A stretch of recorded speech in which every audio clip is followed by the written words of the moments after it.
In 1962, I joined the Bruin Mountaineers, and they said, we're going to float through Glen Canyon on the Colorado River. We were told to get a raft, and my friend and I didn't have a raft, so we built one out of inner tubes. And we got 12 inner tubes, and then we built a planking on top of that, and we started out on the Colorado River. After we floated Glen Canyon and knew that it was being flooded, and then we went down the Grand Canyon, in 1965 and in 1966, there were proposals to build 2 dams in the Grand Canyon. I was a member of the Sierra Club at the time, and I actively started writing letters to Congress just as one citizen saying, hey, don't do this. These dams should not be built in the Grand Canyon.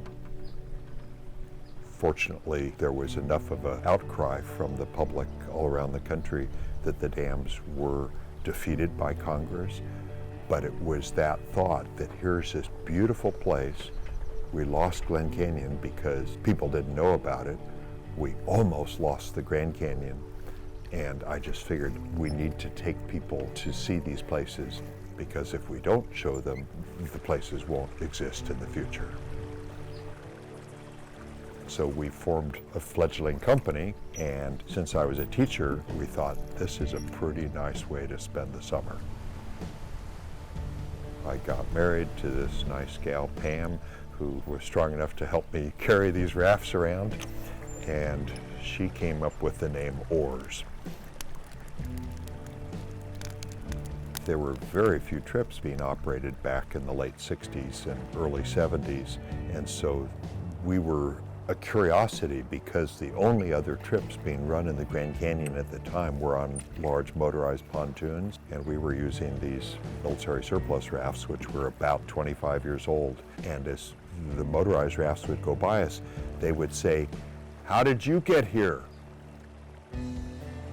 We were learning the system from scratch, just like everybody in the canyon. And almost every other day we had to patch a new bulge or a new weak spot in the rafts. I went for the excitement to a large extent, but what stayed with me longer was just an amazing joy and an amazing ability to disengage from anything else, whether it was a tax deadline coming up or homework papers to correct.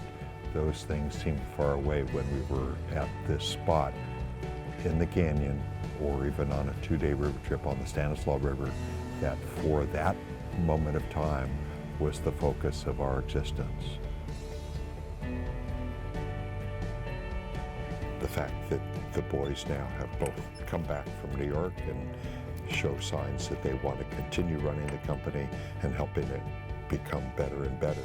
And to be able to have a family business that we all were sharing in, that's the best thing that a father could possibly hope for.